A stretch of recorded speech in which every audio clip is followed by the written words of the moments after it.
صلی علی نبینا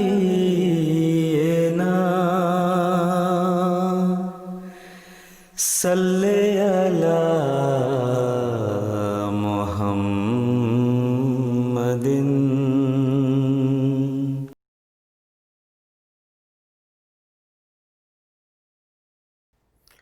اشہد ان لا الہ الا اللہ وحدہ لا شریک لہ واشہد ان محمدا عبدہ ورسولہ اما بعد فاعوذ باللہ من الشیطان الرجیم بسم اللہ الرحمن الرحیم رب اشرح لی صدری ویسر لی امری واحلل عقدۃ من لسانی یفقہوا قولی.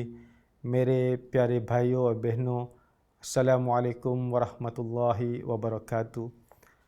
انشاءاللہ آج کا جو تربیت پروگرام آن لائن میں ایک ضروری اور اہم بات آپ کے ساتھ گفتگو کرنا چاہتا ہوں جو آج کل ہمارے سوسائٹی میں ہو رہے ہیں. اور یہ اہم بات اس لیے میں سمجھتا ہوں کیونکہ اگر ہم نہیں کرتے تو بعد میں آپس میں دشمنی بھی پیدا ہو سکتا ہے، ہم ایک دوسرے کے ساتھ نفرت بھی پیدا ہو سکتا ہے. لیکن یہ اہم بات کچھ لوگ معمولی سمجھتے ہیں، اور وہ بات جو میں کہنا چاہتا ہوں وہ ہے قرضہ کے بارے میں. کچھ لوگ جب قرضہ لینے کے لیے آتے ہیں، کسی کے پاس جاتے ہیں یا جماعت کے پاس جاتے ہیں، بہت سے مسئلہ لے کر آتے ہیں کہ ہمارے ساتھ یہ ہوا ہے، ہمارے پاس پیسے نہیں ہیں، اس لیے ہم قرضہ لینا چاہتے ہیں. لیکن جب قرضہ واپس دینے کا وقت آتے ہیں تو بہت سے بہانہ لے کر آتے ہیں کہ وہ اس وقت اپنے قرضہ کو ادا نہیں کر سکتا. تو جیسے میں نے کہا تھا یہ بہت اہم بات ہے، لیکن کچھ لوگ اس کو معمولی سمجھتے ہیں. تو اس لیے میں سمجھتا ہوں آج کے جو تربیت پروگرام ہے اس کے بارے میں ہم گفتگو کروں گا، جو قرضہ کے بارے میں. قرآن مجید میں قرضہ کے بارے میں کیا کیا اللہ تعالیٰ نے فرمایا، اور اسی طرح حدیثوں میں حضرت صلی اللہ علیہ وسلم نے قرضہ کے بارے میں اور قرضہ لینے کے بارے میں اور جس نے قرضہ لیا ہے اس کے بارے میں حضرت صلی اللہ علیہ وسلم نے کیا فرمایا، اور اسی طرح حضرت مسیح موعود علیہ السلام کی نصیحت جو قرضہ کے بارے میں انشاءاللہ میں آپ کے ساتھ شیئر کروں گا. قرآن مجید میں اللہ تعالیٰ فرماتے ہیں اعوذ باللہ من الشیطان الرجیم وَمِنْ أَهْلِ الْكِتَابِ مَنْ إِنْ تَأْمَنْهُ بِقِنْطَارٍ يُؤَدِّهِ إِلَيْكَ وَمِنْهُمْ مَنْ إِنْ تَأْمَنْهُ بِدِينَارٍ لَا يُؤَدِّهِ إِلَيْكَ إِلَّا مَا دُمْتَ عَلَيْهِ قَائِمًا ذَلِكَ بِأَنَّهُمْ قَالُوا لَيْسَ عَلَيْنَا فِي الْأُمِّيِّينَ سَبِيلٌ وَيَقُولُونَ عَلَى اللَّهِ الْكَذِبَ وَهُمْ يَعْلَمُونَ. یہ سورہ آل عمران میں سے میں نے لیا ہے، جس کا ترجمہ یہ ہے، اور اہل کتاب میں سے وہ بھی ہے کہ اگر تو ڈھیروں دیر امانت بھی اس کے پاس رکھوا دے تو وہ ضرور تجھے واپس کر دے گا، اور ان میں ایسا بھی ہے کہ اگر تو اس کو 1 دینار بھی دے تو وہ اسے تجھے واپس نہیں کرے گا سوائے اس کے کہ تو اس پر نگران کھڑا رہے. یہ اس وجہ سے ہے کہ وہ کہتے ہیں کہ ہم پر امیوں کے بارے میں کوئی الزام کی راہ نہیں، اور وہ اللہ پر جھوٹ باندھتے ہیں جبکہ وہ اس بات کو جانتے ہیں. تو اس آیت میں اللہ تعالیٰ نے 2 قسم کے شخص، 2 قسم کے گروہ اللہ تعالیٰ نے بیان کیا. ایک وہ گروہ ہیں اور ایک وہ شخص ہیں جو اگر تو ڈھیروں دیر امانت بھی اس کے پاس رکھوا دے تو وہ ضرور تجھے واپس کر دے گا.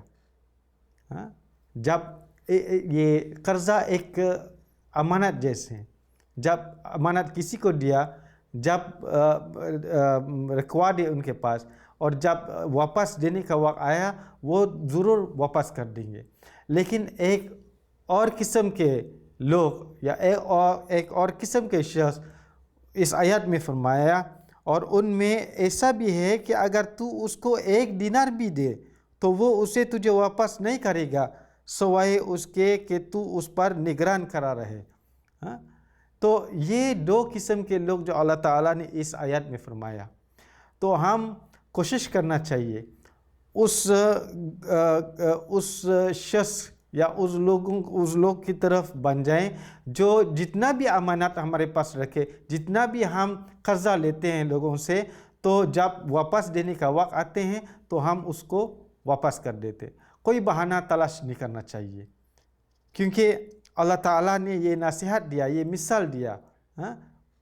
ہم اس شخص کی طرح نہ بنیں جو اگر ان کے پاس ایک دینار بھی ہم امانت کے لیے رکھوا دیں تو وہ واپس دینے کے لیے تیار نہیں۔ آگے اللہ تعالیٰ نے فرمایا قرآن مجید میں کہ جب قرضہ لیتے ہیں ہم اس کو لکھنا چاہیے۔ کچھ لوگ ناپسند کرتے ہیں، کیوں لکھتے ہیں، اتنا زیادہ پیسے تو ہم نے نہیں لیا تو لکھنے کی کیا ضرورت ہے؟ لیکن یہ قرآن مجید کی تعلیم ہے۔ اللہ تعالیٰ نے یہ ارشاد فرمایا، یہ سورہ البقرہ میں سے میں نے آیت لیا ہے، اعوذ باللہ من الشیطان الرجیم، یا ایھا الذین آمنوا اذا تداینتم بدین الی اجل مسمی فاکتبوہ۔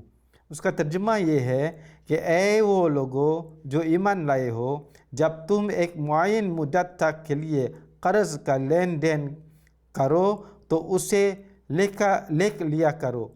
تو یہ اللہ تعالیٰ کے حکم ہے۔ تو اس لیے جہاں بھی ہم قرضہ لیتے ہیں تو آپس میں ایک دوسرے کے ساتھ ایک معاہدہ ہوتے ہیں، تو وہ لکھنا چاہیے کتنا قرضہ لیتے ہیں، کب واپس دینا چاہیے، تو اس معاہدہ میں سارے لکھنا چاہیے۔ تو اس لیے جب ہم کسی سے قرضہ لیتے ہیں، جب جو قرضہ دینے والا ہیں وہ کہتے ہیں لکھوا دیں یا لکھیں، ایک کاغذ میں لکھیں، معاہدہ کر لیں، تو جو قرضہ لینے والا ہے وہ ناراض نہیں ہونا چاہیے، کیونکہ یہ اللہ تعالیٰ کے حکم کے مطابق ہے۔ تو اس لیے جو اللہ تعالیٰ نے حکم دیا قرضہ کے بارے میں اس کو عمل کرنا چاہیے۔ اس لیے میں کہتا ہوں کہ جب ہم قرضہ لیتے وقت ہم اس کو لکھنا چاہیے، اور جب جو واپس دینے کا وقت آ گیا ہے تو اس کو بغیر کسی بہانہ اس کو واپس دینا چاہیے۔ تو یہ لین دین کا معاملہ ہے، یہ قرضہ کا معاملہ جو قرآن مجید میں اللہ تعالیٰ نے ذکر کیا۔ حضرت صلی اللہ علیہ وسلم نے حدیث میں کیا فرمایا قرضہ کے متعلق؟ تو حدیث میں بہت سارے نصیحت ہے جو حضرت صلی اللہ علیہ وسلم نے ہم کو نصیحت دیا۔ ایک حدیث جو حضرت ابو ہریرہ رضی اللہ تعالیٰ عنہ نے روایت کرتے ہیں کہ رسول اللہ صلی اللہ علیہ وسلم نے فرمایا، جس شخص نے لوگوں سے واپس کرنے کی نیت سے مال لیا، اللہ تعالیٰ اس کی طرف سے ادائیگی کروا دے گا، اور جو شخص ان اموال کو تلف کرنے کی نیت سے لے گا، اللہ تعالیٰ اسے تلف کر دے گا۔ تو یہ حضرت صلی اللہ علیہ وسلم کی نصیحت ہے۔ اگر قرضہ لیتے وقت ہمارے اندر میں نیت ہے کہ ہم اس کو ضرور واپس کر دیں گے، تو اللہ تعالیٰ کوئی نہ کوئی سامان پیدا کر دیں گے ہمارے لیے، اس قرضہ کو کس طرح ادا کرنا ہے، اس قرضہ کو کس طرح واپس کرنا۔ تو اللہ تعالیٰ ہماری نیت کو دیکھتے ہیں۔ اگر ہم جب قرضہ لیتے ہیں اس وقت ہم واپس دینے کا بھی ارادہ ہے، ہمارے نیت ہے، تو اللہ تعالیٰ جیسے میں نے کہا تھا ضرور اور ضرور کوئی نہ کوئی راستہ نکال دیں گے ہمارے لیے۔ لیکن اگر ہم جب سامان لیتے ہیں، جب قرضہ لیتے ہیں، ہماری نیت یہ ہے کہ ہم اس کو واپس نہیں کرنا چاہتے ہیں، تلف کرنے کی نیت ہے ہمارے اندر، تو اللہ تعالیٰ بھی کوئی بھی راستہ مہیا نہیں کریں گے ہمارے لیے۔ تو اس لیے جب ہم قرضہ لیتے ہیں کسی سے بھی، یا اپنے دوست سے یا اپنے بھائی سے یا اپنے والدین سے یا جماعت سے اپنے اندر میں وہ نیت ہونا چاہیے کہ یہ قرضہ میں لیتا ہوں اور اس نیت کے ساتھ لیتا ہوں کہ میں اس قرضہ کو واپس کر دوں گا۔ تو اگر ہم اس نیت سے قرضہ لیتے ہیں تو اللہ تعالیٰ انشاءاللہ آئندہ کے لیے ہمارے لیے کوئی نہ کوئی راستہ بنائیں گے، کوئی نہ کوئی راستہ نکال دیں گے۔ ہم کس طرح اس نیت کو پورا کر سکتا ہے، ہم کس طرح اس قرضہ کو واپس ادا کر سکتا ہے۔ لیکن اگر ہم سامان لیتے وقت یا پیسے لیتے وقت یا پیسے قرضہ کے طور پر لیتے وقت ہمارے اندر میں یہ نیت ہے کہ ہم اس کو واپس نہیں کرنا چاہتے ہیں، تو اللہ تعالیٰ بھی مدد نہیں کر دیں گے، اللہ تعالیٰ بھی کوئی راستہ نہیں دکھا دیں گے ہم کس طرح اس کو واپس کر دیں گے۔ تو اس لیے نیت ہونا چاہیے، صحیح نیت ہونا چاہیے۔ جب قرضہ لیتے وقت ہم بھی یہ نیت کرتے ہیں کہ ہم اس قرضہ کو ضرور واپس دیں گے جب اس کا معین وقت پہنچے۔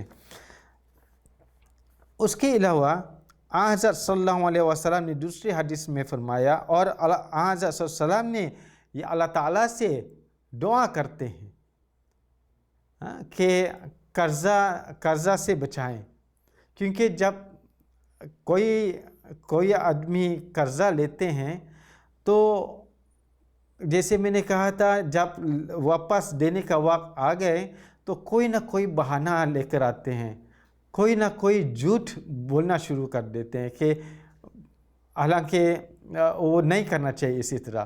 تو اس لیے حضرت صلی اللہ علیہ وسلم نے ہم کو ایک دعا سکھایا تاکہ ہم قرضہ سے بچ سکتا ہے اپنے آپ کو۔ یہ عروہ رضی اللہ تعالیٰ عنہ بیان کرتے ہیں کہ حضرت عائشہ رضی اللہ تعالیٰ عنہ نے انہیں بتایا کہ رسول اللہ صلی اللہ علیہ وسلم نماز میں یہ دعا کیا کرتے تھے کہ اے اللہ، میں گناہوں اور قرض سے تیری پناہ چاہتا ہوں۔ کسی کہنے والے نے عرض کی، یا رسول اللہ، آپ اللہ تعالیٰ سے قرض کے بارے میں کتنی ہی زیادہ پناہ طلب کرتے ہیں۔ اس پر حضرت صلی اللہ علیہ وسلم نے فرمایا، ایک شخص جب مقروض ہو جاتا ہے تو بات کرتے وقت جھوٹ بولتا ہے اور وعدہ کر کے خلاف ورزی کرتا ہے۔ تو یہ بات حضرت صلی اللہ علیہ وسلم نے اس لیے اللہ تعالیٰ سے دعا کرتے ہیں کہ اے اللہ، گناہوں اور قرض سے تیری پناہ چاہتا ہوں۔ کیوں؟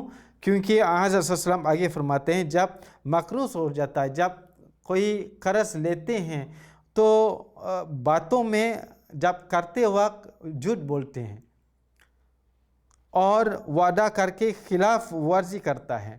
اس نے وعدہ کی، جب قرض لیتے وقت اس نے یہ وعدہ کی کہ 1 مہینہ کے بعد میں یہ قرض واپس کر دوں گا، لیکن جب وقت آ چکے ہیں، 1 مہینہ پورا ہو چکے ہیں، تو جب قرضہ دینے والا اس کے پاس آیا کہ وہ واپس کر دیں تو وہ جھوٹ بولنے شروع کر دیتے ہیں اور وعدہ کی خلاف ورزی کرتے ہیں۔ تو اس لیے حضرت صلی اللہ علیہ وسلم نے اللہ تعالیٰ سے یہ پناہ مانگتے ہیں کہ اللہ تعالیٰ گناہوں اور قرض سے تیری پناہ چاہتا ہوں۔ یہ حضرت صلی اللہ علیہ وسلم نے اللہ تعالیٰ کے حضور دعا مانگتے ہیں۔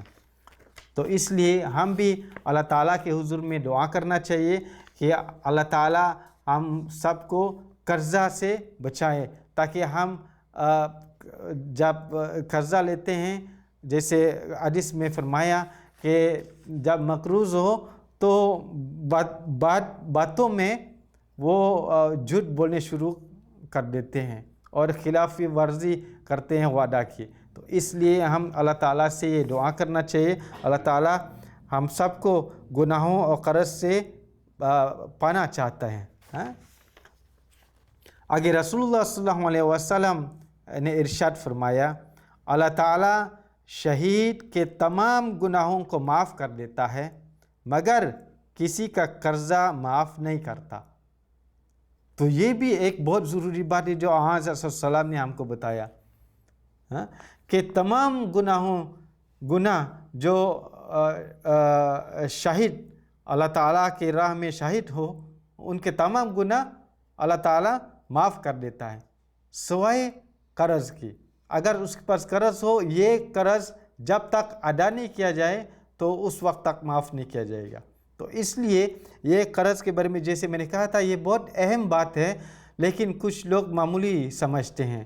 تو اس لیے میں سمجھتا ہوں کچھ آیتیں جو میں آپ کے سامنے رکھا تھا, اور اسی طرح حضرت صلی اللہ علیہ وسلم کے کچھ حدیثوں آپ کے سامنے رکھا تھا, تاکہ ہم یہ قرضہ کے بارے میں معمولی نہ سمجھے.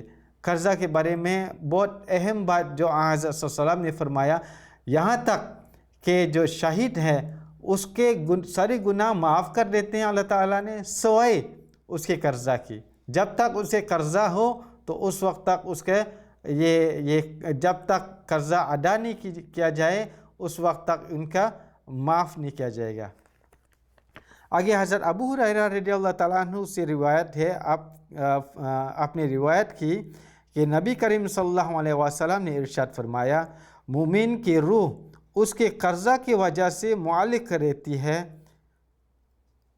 راحت اور رحمت کی اس منزل تک نہیں پہنچتی جس کا نیک لوگوں سے وعدہ ہے, جب تک کہ اس کا قرضہ نہ ادا کر دیا جائے. تو یہ بھی ایک بہت دردناک والے یہ کیا نام ہے نصیحت ہے جو حضرت صلی اللہ علیہ وسلم نے ہم کو دیا, کہ جب کوئی مر جائے تو اگر اس کے پاس اس کے قرضہ ابھی تک ادا نہیں کی, واپس نہیں کیا, اس وقت تک اس کے جو روح معلقہ رہتی ہے, جب تک کہ اس کا قرضہ نہ ادا کر دیا جائے. تو اس لیے ہم جتنا بھی ہم نے قرضہ لیا ہے ہم اپنی زندگی میں اس کو واپس دینے کی کوشش کریں. حضرت جابر سے ایک روایت بیان کرتے ہیں کہ ایک صحابی پر 2 دینار کا قرض تھا اور اس کی وفات ہو گئی. اس پر حضرت صلی اللہ علیہ وسلم نے خود اس کا جنازہ پڑھنے سے انکار کر دیا. اس پر دوسرے صحابی نے یہ ضمانت دی کہ میں ذمہ داری لیتا ہوں قرض اتارنے کی. تو اس بات پر پھر آپ صلی اللہ علیہ وسلم نے جنازہ پڑھایا, اور اگلے دن پھر اس ذمہ لینے والے سے پوچھا کہ تم نے جو 2 دینار اپنے ذمہ لیے تھے وہ ادا بھی کر دیے ہیں کہ نہیں. تو یہ بھی ایک بہت ضروری بات ہے جو حضرت صلی اللہ علیہ وسلم نے ہم کو اپنے سنت میں دکھایا کہ جب تک اس کا جو مرنے والے ہیں اس کا قرضہ ادا نہیں کی جائے, حضرت صلی اللہ علیہ وسلم نے اس کا نماز جنازہ ادا نہیں کرنا چاہتے. جب تک ایک صحابی نے آیا اور یہ کہنے لگا کہ میں اس کے ضمانت کرتا ہوں کہ میں وہ جو 2 دینار اس نے قرض لیا ہے میں اس کو واپس کر دیتا ہوں, میں اس کے ضمانت لیتا ہوں, تب حضرت صلی اللہ علیہ وسلم اس کے نماز جنازہ ادا کی. تو اس لیے یہ قرض کے معاملہ اس کو معمولی نہ سمجھے, یہ بہت اہم بات ہے. اور جب قرض لینے کے بعد جب اس کو واپس دینے کا وقت آیا وہ ادا کرنا چاہیے, کوئی بہانہ تلاش نہیں کرنا چاہیے. حضرت مسیح موعود علیہ السلام ادائی قرض کی اہمیت کے متعلق کیا فرماتے ہیں؟ فرمایا, ایک شخص کا ذکر ہوا کہ وہ ایک دوسرے شخص کی امانت جو اس کے پاس جمع تھی لے کر کہیں چلا گیا. حضرت مسیح موعود علیہ السلام نے فرمایا, ادائے قرضہ اور امانت کی واپسی میں بہت کم لوگ صادق نکلتے ہیں اور لوگ اس کے پرواہ نہیں کرتے, حالانکہ یہ نہایت ضروری امر ہے. حضرت رسول اللہ صلی اللہ علیہ وسلم اس شخص کا جنازہ نہیں پڑھتے تھے جس پر قرضہ ہوتا تھا.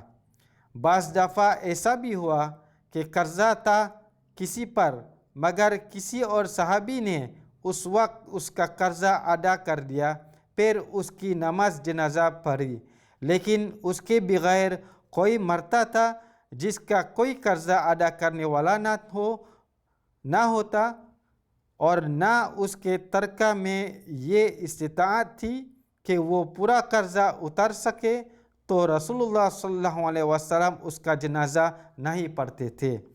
دیکھا جاتا ہے کہ جس التجا اور خلوص کے ساتھ لوگ قرض لیتے ہیں، اسی خندہ پیشانی کے ساتھ واپس نہیں کرتے، بلکہ واپسی کے وقت ضرور کچھ نہ کچھ تنگی ترشی واقع ہو جاتی ہے، اور جو تعلقات ہیں وہ مزید بگڑتے چلے جاتے ہیں۔ ایمان کی سچائی اسی سے پہچانی جاتی ہے۔ تو یہ حضرت مسیح موعود علیہ السلام ہم کو قرضہ کے بارے میں نصیحت دلایا۔ آگے مزید فرمایا، توبہ استغفار کرتے رہو، کیونکہ یہ اللہ تعالیٰ کا وعدہ ہے، جو استغفار کرتا ہے اس کے رزق میں کشائش دیتا ہے۔ تو اس لیے ہم اگر قرضہ سے بچنا چاہتے ہو تو زیادہ سے زیادہ اللہ تعالیٰ کے حضور میں توبہ کریں، اور زیادہ سے زیادہ اللہ تعالیٰ کے حضور میں استغفار کرنا چاہیے، کیونکہ اللہ تعالیٰ رزق میں کشائش دیتا ہے۔ اگر ہم اللہ تعالیٰ کے حضور میں توبہ کرتے ہیں، اللہ تعالیٰ کے حضور میں استغفار کرتے ہیں، تو انشاءاللہ جو رزق لینے والا ہے وہ اللہ تعالیٰ ہے، اور اللہ تعالیٰ ہمارا رزق میں ضرور کشائش دیتا ہے۔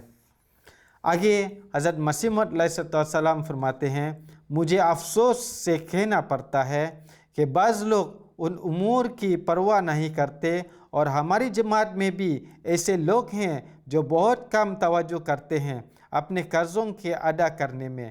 یہ عدل کے خلاف ہے۔ حضرت صلی اللہ علیہ وسلم تو ایسے لوگوں کی نماز نہ پڑھتے تھے، یعنی اس کی نماز جنازہ نہیں پڑھتے تھے۔ پس تم میں سے ہر ایک اس بات کو خوب یاد رکھے کہ قرضوں کے ادا کرنے میں سستی نہیں کرنی چاہیے، اور ہر قسم کے خیانت اور بے ایمانی سے دور بھاگنا چاہیے، کیونکہ یہ امر الہی کے خلاف ہے جو اس نے اس آیت میں دیا ہے۔ تو اس لیے میں بار بار آپ لوگوں کے سامنے یہ کہتا ہوں کہ یہ بہت اہم بات ہے۔ قرضہ لینا بہت آسان ہے، لیکن قرضہ واپس دینے کا وقت، جیسے میں نے کہا تھا، بہت سارے لوگ بہانہ لے کر آتے ہیں۔ تو اس لیے میں سمجھتا ہوں یہ بات آپ لوگوں کے سامنے شیئر کروں، تاکہ ہم جانتے ہیں کہ قرضہ ایک ایسی ضروری بات ہے، جب اس کو واپس دینے کا وقت آ گئے تو اس کو ادا کرنا چاہیے، ورنہ جب تک ہم اپنے قرضہ کو واپس ادا نہیں کرتے، اگر ہم مر جائے تو ہمارا نماز جنازہ کوئی نہیں پڑھیں گے۔ جس طرح حضرت صلی اللہ علیہ وسلم کسی صحابہ کے نماز جنازہ نہیں پڑھتے، کیونکہ اس کا قرضہ ابھی باقی ہے، جب تک ایک دوسرے صحابہ نے یہ ضمانت لی کہ وہ قرضہ کو واپس کریں گے۔ تو اس لیے ہم اللہ تعالیٰ سے دعا کرنا چاہیے، اور زیادہ سے زیادہ استغفار کرنا چاہیے، تاکہ اللہ تعالیٰ ہمارے رزق کو کشائش پیدا کرے، ہمارے رزق میں بڑھائے، تاکہ ہم دوسروں کے پاس جانے کی ضرورت نہیں قرضہ لینے سے۔ کیونکہ جب قرضہ لیتے ہیں تو جیسے حضرت صلی اللہ علیہ وسلم نے فرمایا کہ جو مقروض ہے، جو قرضہ لینے والے ہیں، ان کے باتوں میں بہت سارے جھوٹ ہیں۔ تو اس لیے ہم اللہ تعالیٰ سے دعا کرنا چاہیے، تاکہ اللہ تعالیٰ ہمارے رزق کو کشائش پیدا کرے اور بڑھائیں، تاکہ ہم دوسروں کے پاس جانے کی ضرورت نہیں قرضہ لینے کے لیے۔ تو اللہ تعالیٰ سے دعا ہے کہ اللہ تعالیٰ ہم سب کو یہ نجات دے، اور اس کے بارے میں حضرت صلی اللہ علیہ وسلم نے ہم کو ایک اور دعا سکھایا، اور یہ قرض سے نجات کے لیے جو دعا حضرت صلی اللہ علیہ وسلم نے ہم کو سکھایا، وہ میں آپ کے سامنے پڑھ کر ابھی سناؤں گا۔ یہ دعا یہ ہے کہ اللہم انی اعوذ بک من الہم والحزن واعوذ بک من العجز والکسل واعوذ بک من الجبن والبخل واعوذ بک من غلبۃ الدین وقہر الرجال، جس کا ترجمہ یہ ہے، یا اللہ میں تیری پناہ پکڑتا ہوں فکر اور غم سے، اور میں تیری پناہ پکڑتا ہوں کم ہمتی اور سستی سے، اور میں تیری پناہ پکڑتا ہوں بزدلی اور بخل سے، اور میں تیری پناہ پکڑتا ہوں قرض کے غلبہ اور لوگوں کے ظلم و ستم سے۔ تو یہ بھی ایک دعا جو حضرت صلی اللہ علیہ وسلم نے ہم کو سکھایا، ہم اس کو یاد کرنا چاہیے تاکہ اللہ تعالی ہم سب کو قرض دینے سے نجات دے۔